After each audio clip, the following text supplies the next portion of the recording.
Meus queridos, nós estamos no livro de Romanos, né, adentrando aí já no capítulo 11 do livro de Romanos, terminando o capítulo 11 de Romanos. E nós falamos aqui agora há pouco, da reforma, da herança da reforma. Mas antes de haver reforma também, nós tivemos os evangelistas, nós tivemos a formação da igreja, os pais da igreja, né? Como aqueles homens foram martirizados pela fé. Dos 12 discípulos, 11 deram a vida pela fé, né? 11 foram martirizados, à exceção de João, que tudo indica pela história que vai entregar sua vida na ilha de Patmos, da onde ele escreve o livro de Apocalipse. E depois tem os pais da igreja. Nós vemos que a história da igreja é uma história muito sanguinária, de muita gente morrendo, dando as suas vidas nas arenas, né? Até que Constantino, então, propõe uma união, no século IV, né? Uma união Estado e religião, né? Estado e igreja. E ali, então, muita coisa começa a mudar na nossa história. Nós vivemos, então, do ano 500 até 1500, 1000 anos de tempos muito difíceis para a história cristã, para a história da igreja.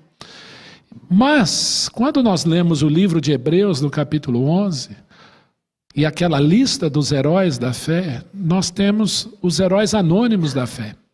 Aqueles heróis anônimos da fé que entregaram as suas vidas, cerrados ao meio e assim vai por diante, né?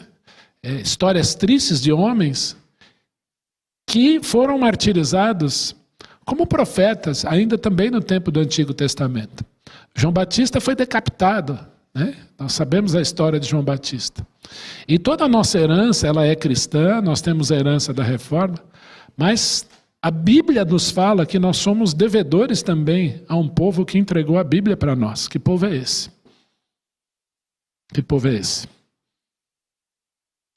Sem medo, é o povo de Israel. Toda a Bíblia foi escrita por judeus. Talvez o livro de Lucas não é unanimidade, mas toda a Bíblia é escrita por judeus, todo o Antigo Testamento. Então nós temos uma herança, e eu gosto quando irmãos em Cristo falam isso, judaico-cristã. O nosso modelo também ele é judaico-cristão, né? Então nós temos aí uma dívida, por isso que nós não desprezamos. E hoje nós vamos entrar nesse assunto. E eu gosto de falar desse assunto porque nós pensamos na reforma, e eu louvo ao Senhor pelos nossos irmãos, nós vamos sempre lembrar aqui, né? E fizemos isso aqui agora, mas nós temos que lembrar que houve história antes também, né? Como é que foi a vida de Isaías, como é que foi a vida de Jeremias, como é que foi a vida de Elias, né? De tantos outros no passado que sofreram também. E eles tinham um intuito único, de serem pessoas fiéis, revelar a vontade do Senhor e evidenciar a vinda do Messias, do Salvador. Nós lemos o texto de Isaías, o Eterno falando, eu sou o Senhor, eu sou Yahvé, e fora de mim não há Salvador. Isso em hebraico é muito bonito. Eu sou Yahvé, e fora de mim não há Yeshua. Yeshua é o nome de Jesus. Deus vai se encarnar, o Filho de Deus que é Deus. Nós cantamos isso aqui, quando cantamos Castelo Forte, que Jesus é Deus. É a verdade magna da Escritura, que esse Deus se faz homem. E ao encarnar-se, ele faz-se homem com o nome de Salvador, Yeshua. Por isso que ele é Deus. Deus, antes de mim não houve, depois de mim nenhum haverá. Essa é a suprema verdade da triunidade de Deus. Um só Deus. Isso é muito forte. Nós estudamos Romanos 1, 2 e 3, estudamos ou falamos aqui com os irmãos, que mostra o pecado do ser humano, que atinge a todos, judeus e gentios. Para o judeu a conta é pior, porque eles têm a lei, e pecar mediante lei é infração da lei, não é? Os gentios, por natureza, têm uma própria consciência e eles se servem de leis para si mesmos, acusando-se ou defendendo-se mutuamente. E nós temos então, não só os judeus, nós temos os gentios que estão debaixo do pecado. E a Bíblia diz que Deus encerrou a todos debaixo do pecado, a fim de usar de misericórdia, ou oferecer misericórdia para com todos. No capítulo 4 e 5, nós vemos o que é a justificação, que é o ato favorável de Deus, a qual ele declara todo e qualquer pecador que crê em Jesus justo. Nós não somos justos e por nós mesmos nós não podemos nos justificar. Então eu vou me justificar pela lei, pela obediência da lei. Impossível. Porque a lei não veio para trazer salvação, mas a lei veio para mostrar o que era pecado. Era um tutor para conduzir a pessoa de Jesus Cristo. Então ninguém se justifica pela lei. Nós vemos também que se eu não quiser viver mediante a lei, por mim mesmo, eu descarto a lei, então eu vou me justificar como? Também não dá. E aí, quando eu tenho um encontro com Jesus, eu entendo que a cruz, o que Jesus Cristo veio fazer lá, e eu gostaria de dizer isso a altos pulmões para todo mundo ouvir, sempre que eu posso. A cruz, o que Jesus Cristo fez lá, é a solução para o maior enigma da humanidade, que é o nosso pecado que nos separa de Deus. O maior problema nosso não são as injustiças sociais, o maior problema o nosso maior problema não é a injustiça social, nosso maior problema não é se é de esquerda, se é de direita, as questões políticas, a questão das drogas, as questões sociais, não. O nosso maior problema é o nosso pecado, o maior dilema da humanidade foi resolvido numa cruz. Deus se faz homem e paga o preço do nosso pecado. Na cruz do Calvário. Eu li um livrinho recentemente chamado Queremos Ver a Jesus. Recentemente, ali muitas vezes esse livro eu gosto, tem aqui. Eu já emprestei para alguns, todo crente deve ler, porque depois da Bíblia é o livro mais difícil para eu ler, que eu tive mais dificuldade de ler. Porque a gente tem que orar para ter vontade de ler a Bíblia. O Queremos Ver a Jesus, do Roy Heston, também é um livro que foi muito difícil para eu ler. Pequenininhos, umas 70 páginas mais ou menos. Para os mais antigos é um opúsculo. Um livrinho pequenininho. Roy Heston foi para a África em 1957 ensinar avivamento. Dar uma conferência sobre avivamento. Quando ele viu os africanos orando, quebrantados, de joelhos chorando, ele falou assim: eu vim aqui aprender o que é avivamento. Avivamento não é derruba, não é cai, não é gritaria. Avivamento são crentes prostrados aos pés de Jesus. Em um determinado momento do livro tem um capítulo, Sinai ou Calvário. Nunca me esqueci desse capítulo, Sinai ou Calvário. No Monte Sinai o Senhor entregou a sua lei. No Calvário Jesus Cristo cumpriu a lei e morreu pelos seus pecados. E ele faz um convite, qual dos montes você quer para a sua vida?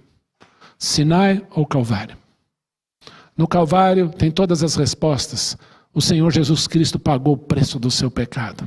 Por isso que eu falo que o maior dilema da humanidade foi resolvido numa cruz.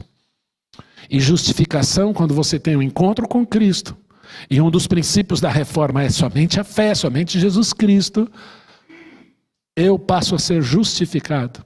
Não justo, eu passei por um processo chamado justificação e ele, pelo sangue de Jesus, já me vê justo, santo, inculpável e irrepreensível.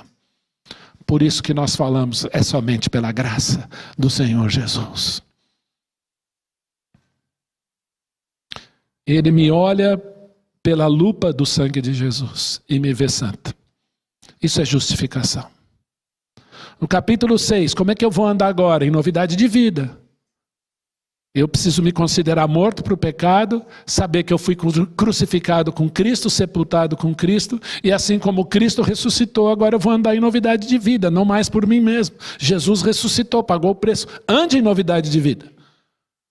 Capítulo 7, o que não é santificação. O bem que prefiro, o bem que quero fazer, não faço.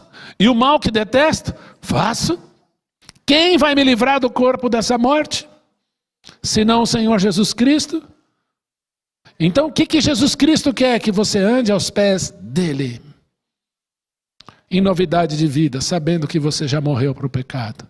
Romanos 8, a segurança do crente, nada me condena, nada me separa. Romanos 9, 10 e 11, Deus vai tratar diretamente com Israel, através do apóstolo Paulo, o Espírito Santo, então move esse irmão para dizer a situação de Israel. que Israel também está condenado debaixo do pecado, mas que Deus não se esqueceu do seu povo. Vamos lá para o capítulo 11, verso 11. E aqui meu desafio. Eu tive até ajuda técnica para poder falar isso hoje. Romanos 11, 11. Pergunto, pois, porventura tropeçaram para que caíssem? Israel tropeçou para cair e ficar prostrado? Eu quero orar e a gente continua. Pai, eu te agradeço pela tua fidelidade, porque a fidelidade é tua e não minha, porque o Senhor é fiel. Se o Senhor tem um plano é porque o Senhor é fiel, o Senhor não falha. Bendito seja o teu nome, oramos em nome de Jesus. Amém, amém. Pergunto, pois, porventura tropeçaram para que caíssem? A resposta ela é estrondosa, rápida e direta. De modo nenhum. Israel tropeçou para cair? Não! Pelo contrário, mas pela transgressão de Israel veio a salvação aos paulistanos, mineiros, cariocas, mato-grossenses, sul-mato-grossenses, acertei? Gaúchos, paranaenses, argentinos, uruguaios, venezuelanos. Eu li um relato de 2 irmãs de Portas Abertas, do Nepal, que ficaram 5 anos em cárcere privado por professarem a sua fé em Jesus. Hoje pela manhã, acordei cedo, antes da devocional da Andréia, para ler essa história. E elas disseram, nada abala minha fé em Jesus. O Senhor, então, vai alcançar os gentios. E vai usar quem para começar esse trabalho? Vocês têm ideia? Primeiro foi Pedro lá falar com Cornélio, contra a vontade dele. Às vezes a gente faz evangelismo aqui, para servir de ponte, a gente brinca, né? Essa semana, na quinta-feira, foi ótimo o momento de evangelismo aqui. Muitas histórias, algumas irmãs e irmãos emocionados por contar as histórias, né, Célia? Né? Tivemos um momento bom aí na quinta-feira. Mas vem um rapaz com camisa do Corinthians, assim, né? O que é isso que você está entregando? Eu falei, vem aqui, Jesus ama os corintianos, mesmo contra a minha vontade, vamos orar, né? E é isso. Deus vai alcançar pessoas de toda a tribo, povo, língua e nação. Será que dá para fechar essa janela aqui, só para não entrar o som? Pela transgressão veio a salvação aos gentios para pô-los em ciúmes. A gente abre as outras aqui. Desculpa, viu, gente? Só um pouquinho. Obrigado. Veio salvação aos gentios para colocá-los em ciúmes. Eu nunca vou entender isso. Tropeçaram para que caíssem? Não. Pela transgressão, pela dureza de Israel, veio salvação aos gentios para pô-los em ciúmes.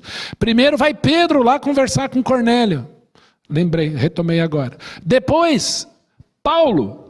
Ele diz que o seu ministério era com gentios e Paulo vai ser levantado pelo Senhor para pregar para eles. E onde Paulo vai anunciar o evangelho aos gentios, quem que fica enciumado, quer matar Pedro? É Paulo? Os judeus. É pedra, é pau, é chicote, ele tem que sair correndo. Ciúme. E a tática funciona, viu? Você deixa lá a mensagem, ó. Como é que você sabe isso? Isso é do meu povo. Você tinha que estar me ensinando. Mas eu vou ensinar você. Versículo 12. Ora, se a transgressão de Israel deles redundou em riqueza para o mundo, ou seja, se a transgressão de Israel trouxe salvação para os gentios, e o seu abatimento em riqueza para os gentios, quanto mais a sua plenitude. Se a transgressão de Israel, a queda de Israel, trouxe salvação para nós, imagina Israel na sua plenitude, o que não vai ser para o mundo? Esse argumento não é meu, desculpa.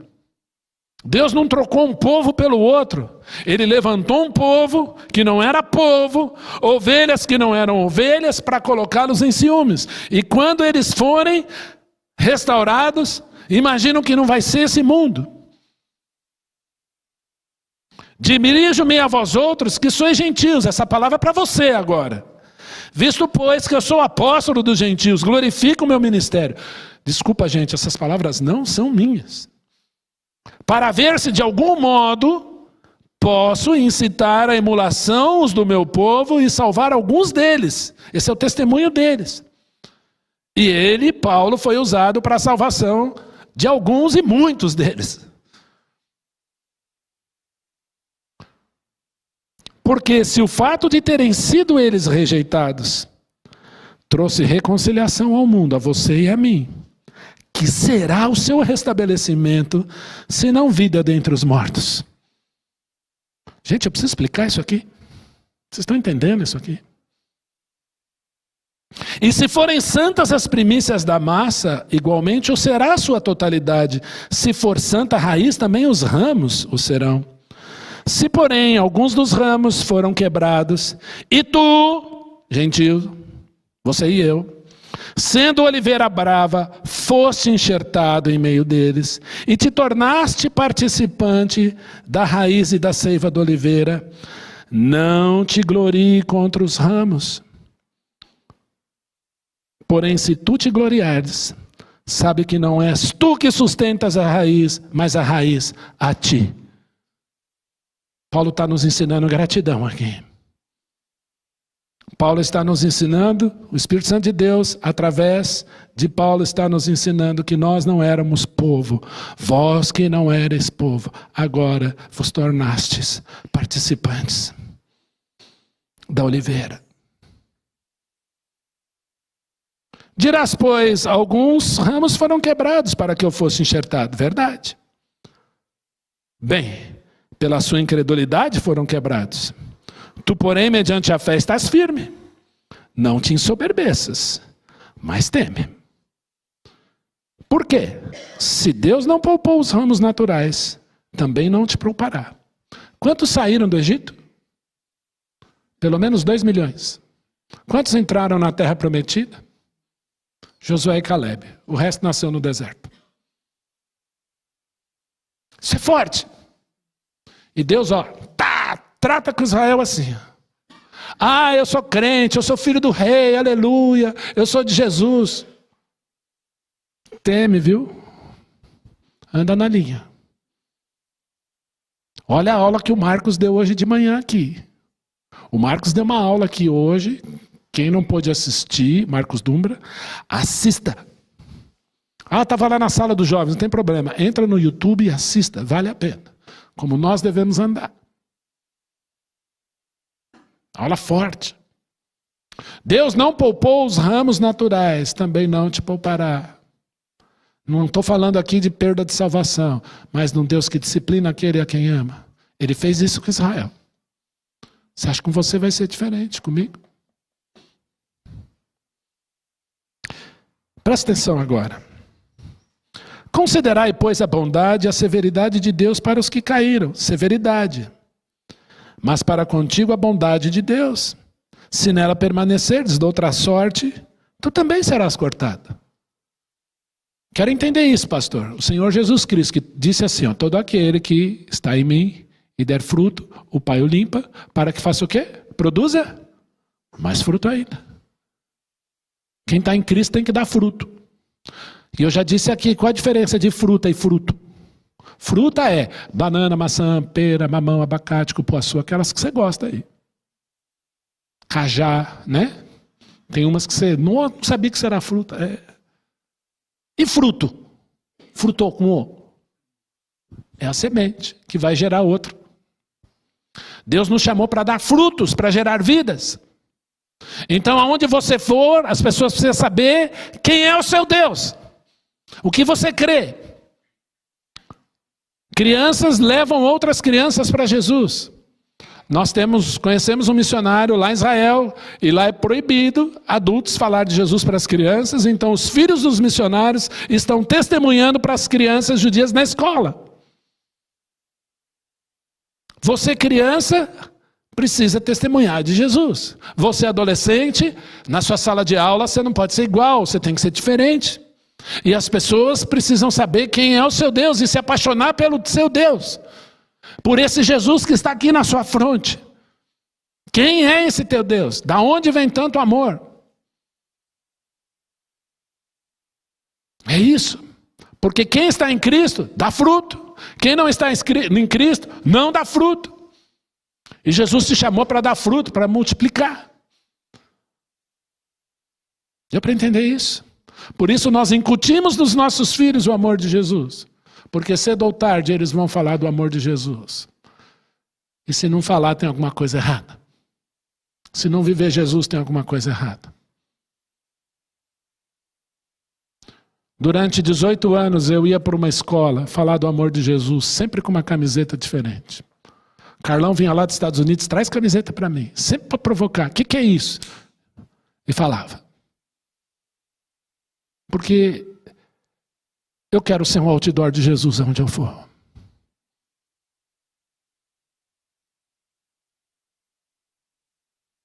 Dá vontade de falar umas coisas aqui, mas vamos ficar quietos. Vamos para frente. Olha lá. Eu estou no versículo 23.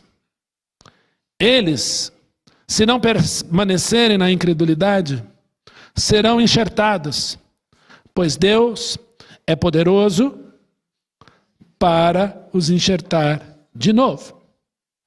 Eles, se não permanecerdes na incredulidade, serão enxertados, pois Deus é poderoso para os enxertar de novo. Pois, se fostes cortado daqui por natureza era oliveira brava e contra a natureza enxertada em boa oliveira, quanto mais não serão enxertados na sua própria oliveira aqueles que são ramos naturais. No século XIX, a cultura de uva na Europa, uva de vinho na Europa, foi totalmente afetada por um inseto, né, conhecido popularmente de pulgão. Agora eu esqueci o nome, é alguma coisa assim. Floxifera, algum nome assim. Mas o pulgão. Então algumas sementes foram levadas dos Estados Unidos, onde se começou a plantar uva para lá. E no solo americano, a uva americana era resistente a essa praga. Então não houve problema aqui, né? Na nossa América aqui. Quando foi para lá, França, Alemanha, Portugal, Itália, os grandes, né, começaram a sofrer. E praticamente acabou com a cultura de uva, de vinho lá. Então, um americano, texano, estudante, o nome dele era Thomas Volney Munson, né? Ele, então, desenvolveu uma técnica onde ele leva, então, vamos colocar assim, os ramos, né? Como é que a gente fala, Rogério?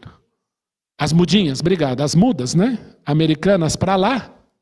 E pega então aquelas uvas boas que sobreviveram e enxerta nessa planta aqui nativa americana resistente. E isso, né? E ele até recebe honrarias por isso lá em toda a Europa, e isso vai salvar então a cultura de uvas na Europa. Um processo que vai demorar muitos anos. Começa no final do século XIX e entra pelo século XX. E as honrarias que ele recebe, algumas ele recebeu em vida, outras não, infelizmente. Mas através dessa técnica de enxerto, então pega-se uma uva de qualidade, uma muda de qualidade, e enxerta numa nativa. Não significa que essa nativa não tenha qualidade, mas não tinha aquela qualidade de lá, daquelas uvas famosas, então ela é enxertada aqui, plantada e dá certo e vai embora. Então na natureza enxerta-se uma boa de qualidade numa planta nativa, que a Bíblia vai chamar de brava. Mas quando nós olhamos a história de Israel é o contrário. Nós somos a brava nativa enxertada numa boa. Por isso que a Bíblia diz assim, contrário à natureza. Contra a natureza, enxertada em boa oliveira, porque enxerto é sempre o contrário. Então, quanto mais serão enxertados na sua própria oliveira aqueles que são ramos naturais? Porque Gênesis, Êxodo, Números, Levítico e Deuteronômio foram escritos para eles. Salmo 147, 19 e 20, mostra a tua palavra a Jacó e os seus preceitos a Israel, não fez assim com nenhuma outra nação. E quando nós olhamos a lei de Moisés, quando um forasteiro vinha conhecer o Deus de Israel, eles tinham que imediatamente guardar a lei e viver de acordo com a lei de Moisés. Lembra de Ruth, a moabita? O que ela disse para a sogra? Mara, Noemi, tinha perdido tudo. Onde tu fores, irei eu. O teu Deus será o meu Deus. Quem era Ruth? Estrangeira. Quem era Raabe? Contada na genealogia de Jesus? Estrangeira. E chegando lá, tinha lei. Veio para o que era seu, os seus não receberam. Mas eu acho lindos os mas da Bíblia. Mas a todos quantos o receberam, deu-lhes o poder de serem feitos filhos de Deus, a saber, aos que creem no seu nome. E o Senhor Jesus, judeu da tribo de Judá, disse para os seus 11 discípulos judeus, depois para Paulo: ide por todo mundo e pregai o evangelho a toda criatura. E esse evangelho chegou em você. E como fica Israel então? Deixa eles lá, eles perderam. Já era. Serão enxertados na sua própria oliveira aqueles que são ramos naturais. Como vai se dar isso? Vamos continuar lendo e a gente termina. Porque não quero, irmãos, que ignoreis este mistério, para que não sejais presumidos em vós mesmos, que veio o endurecimento em parte Israel, até que haja entrado a plenitude dos gentios. E assim todo Israel será salvo, como está escrito: virá de Sião o libertador, e ele apartará de Jacó as suas impiedades. Esta é a minha aliança com eles, quando eu tirar os seus pecados. Deus vai cumprir a sua promessa. Eu quero convidar você um dia em casa a ler Zacarias capítulo 12, 13 e 14. De forma bem honesta. Leia Ezequiel 37, onde ele diz assim: não é por amor de vós que eu faço isso, e fique bem entendido, ó casa de Israel, mas é por amor à minha palavra e ao meu santo nome, e por causa de Abraão, meu amigo. Ele prometeu a Abraão que seria para sempre. Por isso que nós compartilhamos da fé com esse povo. Difícil. É chicotear aço. É difícil. Mas Deus tem um plano para eles. Quando você lê Zacarias 14, Zacarias 12. Norte, inimigo. Sul, inimigo. Ocidente, oriente, inimigo. Eu levantarei todas as nações contra Israel. Nós já lemos isso aqui. Isso nunca se cumpriu na história. E nunca na história o antissemitismo cresceu tanto como nos dias de hoje. E o antissemitismo ele é social, ele é político e infelizmente até teológico. Inimigo, inimigo, inimigo, inimigo. Para onde eles vão olhar? Eleva os meus olhos para os montes, de onde me virá o socorro? Meu socorro vem do Senhor, que fez os céus e a terra. Vão ter que olhar para cima, porque virá de Sião, a Sião o libertador, e ele, Jesus de Nazaré, apartará deles a sua iniquidade. Vai voltar com as feridas, viu? Todo Israel vai ver.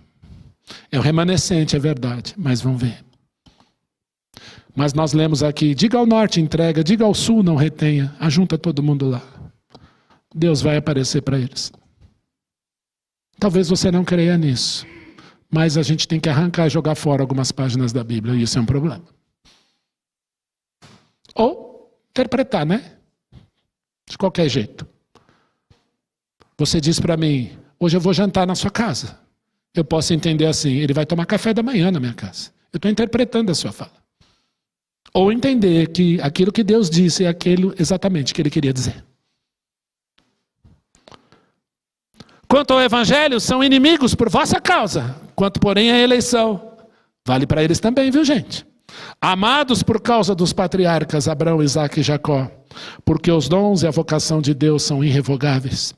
Porque assim como vós também fostes outrora desobedientes a Deus, mas agora alcançastes misericórdia à vista da desobediência deles, assim também esses agora foram desobedientes, para que igualmente eles alcançassem misericórdia à vista da que vos foi concedida. Porque Deus encerrou na desobediência a todos, judeus e gentios, a fim de usar de misericórdia para com todos. Vamos ler o 33 até o fim. A gente gosta muito desse texto, mas ele acontece dentro de um contexto, que é Israel, Deus falando deles.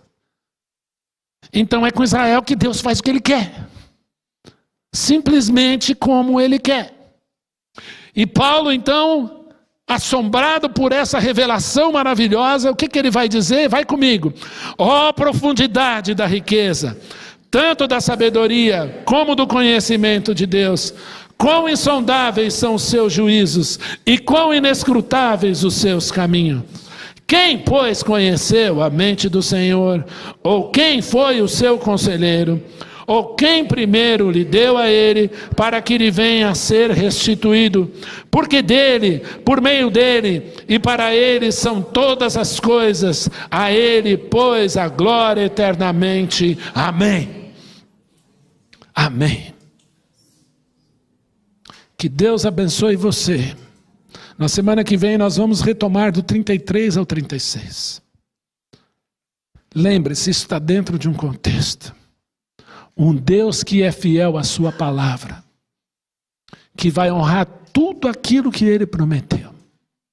E nós, gentios, fazemos parte de um corpo chamado igreja por pura graça. Nós não podemos nos levantar ou se ensoberbecer contra os ramos naturais, mas orar por eles e amá-los, porque estão perdidos e precisam de salvação. Por isso que eu falei de Jesus para um deles, para uma jovem, já para os pais, porque precisam desse amor. Que Deus o abençoe, que Deus o guarde. E fica aí uma máxima: se Deus não falha com eles, jamais falhará com você. Você crê nisso?